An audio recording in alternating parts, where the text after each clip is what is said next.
रमा, मधु और सुधा आशा देवी की 3 सरकारी बहुएं। रमा पेशे से सरकारी वकील थी, मधु एक यूनिवर्सिटी में प्रोफेसर थी और छोटी बहू सुधा एक सरकारी बैंक में नौकरी करती थी। तीनों बहुएं नौकरी वाली थीं, इसलिए तीनों ही पूरा दिन व्यस्त रहती थीं। इसी वजह से रोजाना किसी न किसी बात पर तीनों बहुओं में लड़ाई हो ही जाती थी, खासकर तब जब होता था इतवार यानी कि संडे। क्या बात है आशा जी, आज सुबह सुबह सब्जी मंडी होकर आ रही हो?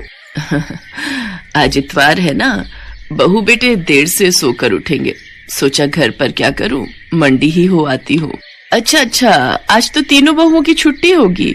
चलो बढ़िया है, तीनों बहुएं सरकारी नौकरी वाली हैं। वैसे तीनों ही काम वाली हैं तो आपस में बर्तन खड़क ही जाते होंगे। अरे नहीं, मेरी तीनों बहुओं में बहुत प्रेम है, उनमें कभी कोई लड़ाई नहीं होती। अभी तक तो सब उठकर अपना अपना काम निपटा चुकी होंगी। अपनी वकालत घर में मत झाड़ो भाभी, मैं भी बड़े स्कूल में प्रोफेसर हूँ, मुझे भी गणित आती है। आलू के पराठे में प्याज नहीं डलेंगे, सिर्फ आलू पराठा ही बनेगा। अच्छा, मैं भी देखती हूँ कि तुम आलू के मसाले में प्याज कैसे नहीं मिलाती हो। तुम अकेले आलू का पराठा खाने वाली नहीं हो, हम सब हैं। अरे तो किसने मना किया? 6 आलू हैं, 2-2 तीनों के हो गए, ये 2 मेरे, ये 2 मेरे। ओहो, बहुत बढ़िया, खुद दोनों ने बढ़िया बढ़िया आलू रख लिए और मुझे ये गले हुए खराब दे दिए। बड़ी चालाक हो आप दोनों तो।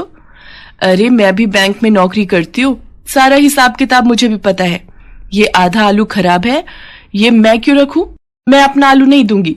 मैं भी क्यों दूं? इतनी मुश्किल से संडे आता है, आलू पराठे खाने का ये मौका मैं क्यों छोड़ दूं?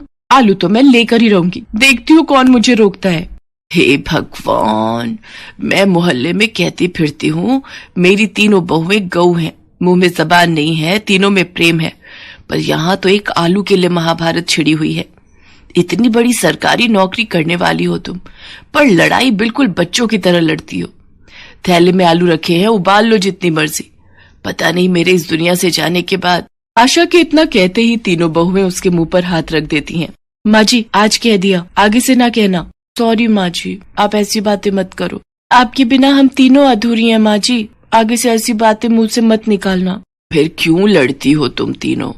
देखो, जिस घर में प्यार होता है वहाँ भगवान का वास होता है, इसलिए आपस में प्रेम से रहा करो।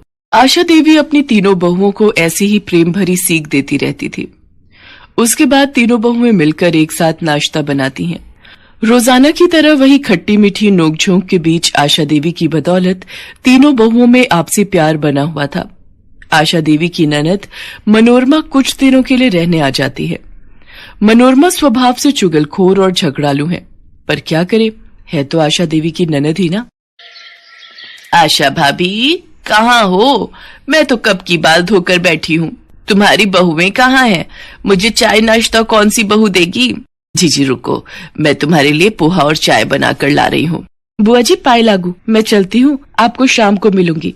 मैं भी चलती हूँ बुआ जी, प्रणाम। ओहो, मुझे भी आज लेट हो गया। मधु भाभी रुको, मुझे अपनी स्कूटी पर जरा बस स्टैंड तक छोड़ देना, आज कैब बुक ही नहीं हो रही। ये बढ़िया बात रही, तीनों बहुएं काम पर निकल गई, अब तुम सारा घर का काम करोगी।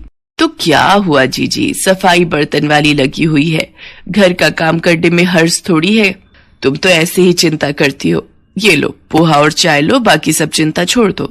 मनोरमा की बुरी आदत चुगली करने की बाज कहाँ आने वाली थी। जब आशा ने उसकी बात को अनदेखा कर दिया तो वो तीनों बहुओं को भड़काने लगी। अरे रमा बहू, क्या कर रही हो? अंदर आ जाऊं? हाँ बुआ जी, ये भी कोई पूछने की बात है? आपका अपना घर है, कहीं भी आओ जाओ। अच्छा, अलमारी में कपड़े लगा रही हो? सचमुच कितना थक जाती हो। नहीं, ऐसी कोई बात नहीं है बुआ जी, वो कल मधु ने मशीन लगाई थी तो कपड़े धोकर रख दिए थे, वही तह लगा रही हूँ। अच्छा, तभी मधु का मुंह बना हुआ था, बोल रही थी सारा दिन अकेले काम में लगी रहती हूँ। वो प्रोफेसर है ना तो जल्दी घर आ जाती है, इसलिए वो ज्यादा काम करती है। अच्छा, ऐसा कहा? पर ऐसी तो कोई बात नहीं है, मैं और सुधा हम दोनों भी तो इतना काम कर लेती हैं। मधु फालतू की बातें कर रही है। रमा को भड़काने के बाद मनोरमा ने मधु और सुधा को भी झूठ मूठ की पट्टी पढ़ा दी। क्या रमा भाभी और सुधा ने ऐसा कहा? उनसे ज्यादा घर खर्च में पैसे मैं लगाती हूँ। उन दोनों की इतनी हिम्मत ये कहने की कि वो मेरे से ज्यादा घर खर्च करती हैं। आपको पता है बुआ जी, कितनी बार रमा भाभी और सुधा के जन्मदिन एनिवर्सरी पर मैंने महंगे महंगे तोहफे लाकर दिए हैं। अच्छा हुआ बुआ जी आपने मुझे बता दिया, ये दोनों मेरे बारे में क्या सोचती हैं।